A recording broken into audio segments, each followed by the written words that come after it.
Minutes past 7. The latest political polling has a mixed bag for the government. Labour is down 5 points in this poll. This is the TVNZ Colmar Brunton poll. The coalition, though, is edged up as a whole. When it comes to who the country wants as Prime Minister, Jacinda Ardern has dropped 4 points, while opposition leader Simon Bridges has risen 9 points, but from almost nothing to 10%. Speaking from Paris, the Prime Minister was unfazed by the poll. We don't have that grab from the Prime Minister, but basically she's unfazed by the poll. Well, Kelvin Davis is the acting Prime Minister. Tēnā koe. Morena Guyan. Thanks for joining us. Are you fazed by the poll? Well, if the Prime Minister isn't fazed, I shouldn't be fazed, I guess. Look, 54% is still higher than we were on election night. Where do you get your 54? That's not you, though. That's not Labour, is it? Oh, no, it's the government. So the government is still strong. Remember, we're in this together, ourselves, New Zealand First and the Greens. Obviously, 43% would like to be higher. We thought the previous poll that had us on 48% was a bit strange, so we're sort of not surprised that there's been a bit of a rebalancing. I think what we need to be mindful of, and I think is hugely embarrassing for Simon Bridges, is that he is only on 10%. Bill English, when he left, he was on 20%.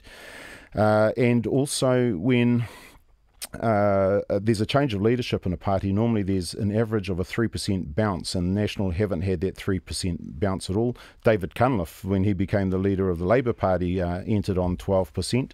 Simon Bridges' ego would have told him he'd wanted to have been up where Jacinda Ardern sort of debuted on in around about 26%, and that hasn't happened for him. All right.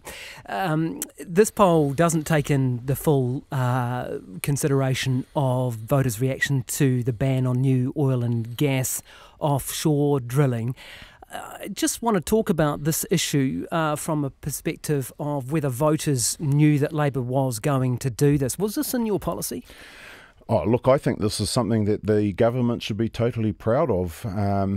The way that we need to move is to reduce carbon emissions. We're doing that. We're giving the country 30 years to manage the transition, the change.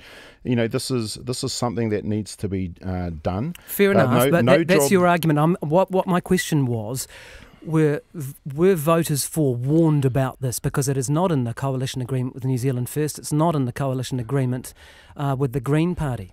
No, we campaigned on a just transition to a low carbon economy. Let's have a look at what you did campaign on, because I raised this issue in the election campaign in the leaders' interviews with Jacinda Ardern. Let's listen to my question and her answer. I want to talk about climate change.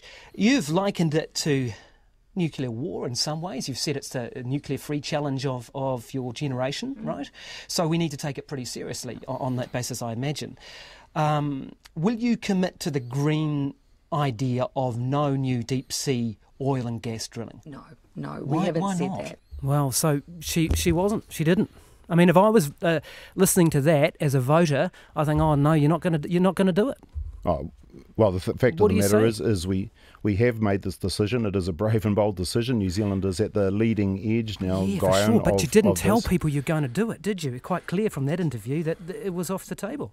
Look, it's the right thing to do. I mean, Paula Bennett was in New York signing off the Paris Agreement 2 years ago, which committed us to this line. They did nothing about it, and we're stepping up.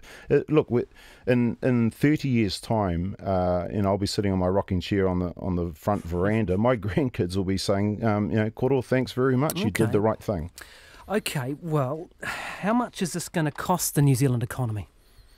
Oh, it shouldn't cost the economy if we manage this transition. There's going to be plenty of opportunity for new technologies, new positions. We're going to need more technicians, more skilled work to transition to a low carbon economy. Okay, have you looked at the Treasury advice on this matter? Oh, look, I haven't personally, Guy. Okay, well, it's out in the public domain, and anyone with an internet connection can look at this, because on the 4th of October 2017, in response to a Green request, the Treasury did exactly this, and I'm looking at it now, and it says, to the cost of no new offshore oil drilling, and the price tag is $6.2 billion.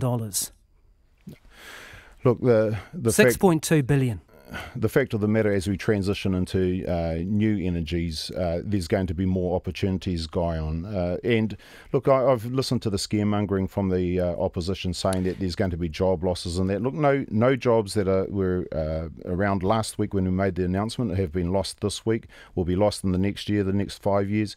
There's going to be a lot of scaremongering, a lot of people saying that, oh, this is going to be terrible. The fact of the matter is we need to be proud of this. New Zealand is at the cutting edge of and reducing that sounds all very nice, but I'm not talking here about scaremongering. I'm talking about Treasury advice. They've looked at the economic cost of this, and it's in the public domain, this document, because it was released by the State Services Commission after the negotiations with the Green Party. The Green Party asked Treasury, hey, what would a number of things cost?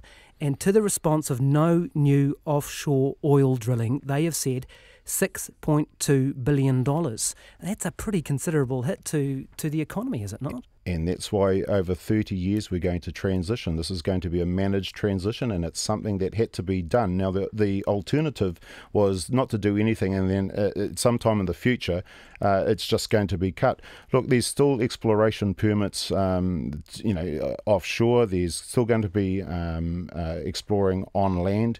So, we've just got to manage the transition, Guyon, and like I say, this is the right thing to do. Is this going to cut greenhouse gas emissions? Oh, of course, we're hopeful that that's going to happen. How will this policy cut our greenhouse gas emissions? Well, if we're burning less fossil fuels, it's going to be good for the environment. Does this mean that we'll burn less fossil fuels? Well, if we're not mining them or obtaining them, and then we're not going to be burning them. So, well, if behaviour doesn't change, then we'd still burn the same amount, though, don't we? We just source it from another area. This is the point that the critics are making. No, this is the direction that the world is heading in, and we're at the forefront of the change. Okay, what have you talked to your communities up north about it? Actually, my constituents are wrapped. Are they? Absolutely wrapped. This is one of the massive concerns up in Taitokoro. So yes, my constituents up north are really, really happy that we're going down this line. We're being courageous. We're being bold. Yeah. Have you had any feedback from anyone coming up to you or writing to you saying, "Hey, this isn't what I voted for"? No, not from my constituents. Nothing. Absolutely not. Interesting. All right, so you don't expect a hit in the polls on this one? No, I think that we've been extremely courageous, and we're leading the world. Thank you very much. And you're leading the country at the moment, aren't you? Yes, for a couple more days, yes. Yeah, so you get the, how long are you in charge for? You're on the 9th floor of the Beehive? No, still down in my little office. Right, okay.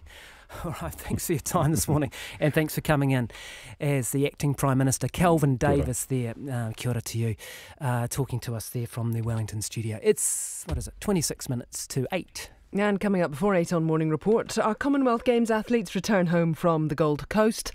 The Southern DHB faces possible discipline.